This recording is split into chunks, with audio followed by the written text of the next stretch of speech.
Olá, povo de Deus, sexta-feira, 14 de outubro de 2022, 28ª semana do Tempo Comum.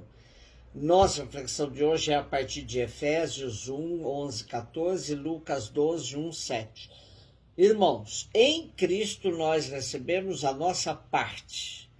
Segundo o projeto daquele que conduz tudo conforme a decisão de sua vontade, nós fomos predestinados a sermos, para o louvor de sua glória, os que de antemão colocaram a sua esperança em Cristo. Nele também vós ouvistes a palavra da verdade, o evangelho que vos salva. Nele ainda acreditastes e fostes marcados com o selo do Espírito prometido, o Espírito Santo, o que é o penhor da nossa herança para a redenção do povo que ele adquiriu para o louvor de sua glória. Sem sombra de dúvidas, nosso trecho da carta aos Efésios trata de um tema bastante polêmico para o mundo religioso, tanto católico quanto protestante. O tema da predestinação. Ela é tratada como a doutrina segundo a qual todos os eventos têm sido determinados por Deus. No calvinismo, difundiu-se a teoria de que Deus quer a condenação eterna para algumas pessoas e a salvação para outras. Por outro ângulo, alguns entendem a predestinação como uma teoria que afirma que cada pessoa tem seu destino desde o nascimento, ou seja, cada pessoa tem seu caminho trilhado por Deus antes de nascer. A predestinação divina no cristianismo é relacionada à onisciência de Deus, que sabe previamente tudo o que vai acontecer no que se refere à salvação de uns e à condenação de outros.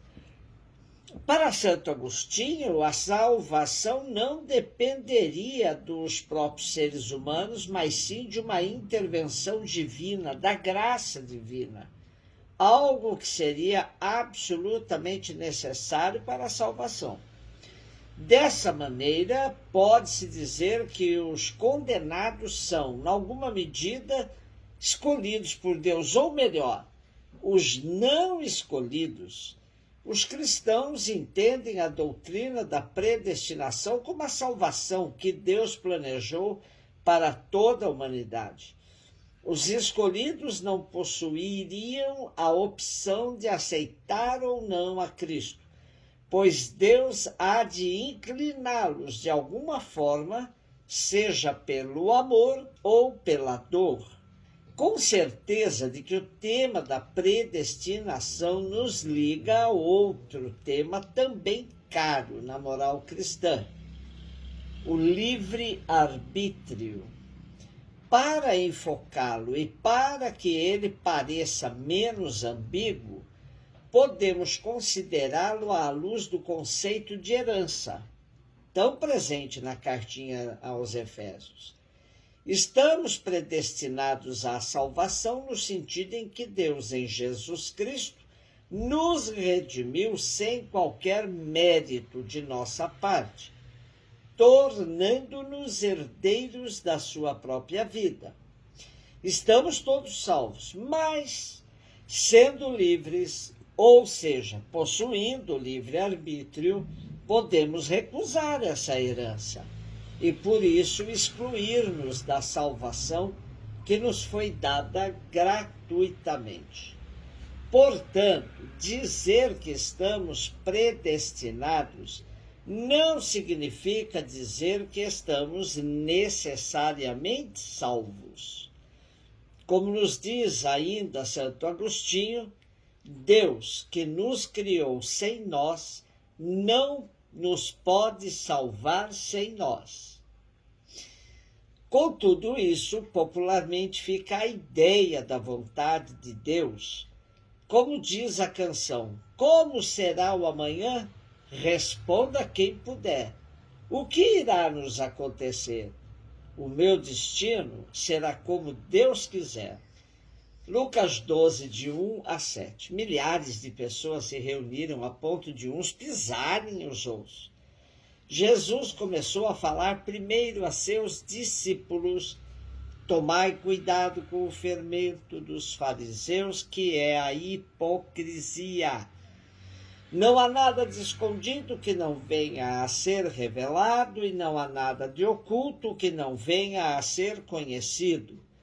Portanto, tudo o que tiverdes dito na escuridão será ouvido à luz do dia, e o que tiverdes pronunciado ao pé do ouvido no quarto será proclamado sobre os telhados.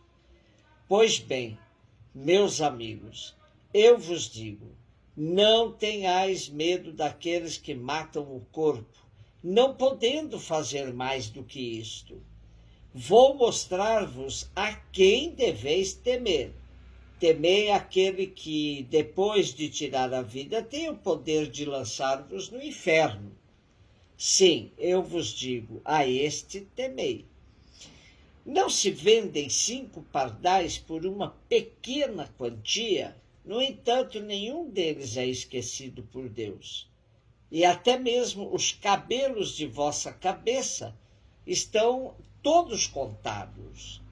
Não tenhais medo, vós valeis mais do que muitos pardais. Hipocrisia é a atitude extremamente condenada por Jesus quando fala aos seus discípulos no caminho rumo a Jerusalém. Ele aponta os fariseus como o grupo hipócrita por excelência.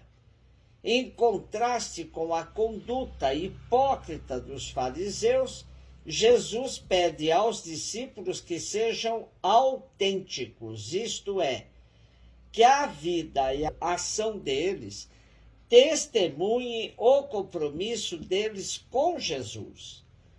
Neste contexto, Jesus também diz aos seus discípulos que não tenham medo daqueles que podem matar o corpo, mas não podem matar o princípio vital, pois este princípio vital é que nos garante a passagem desta para outra vida.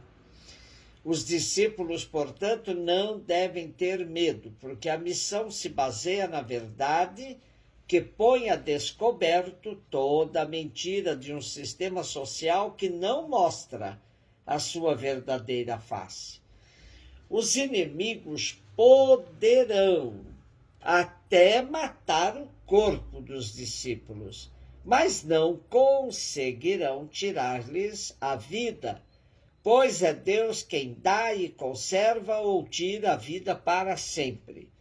A segurança do discípulo está na promessa: quem é fiel a Jesus terá Jesus a seu favor diante do Pai.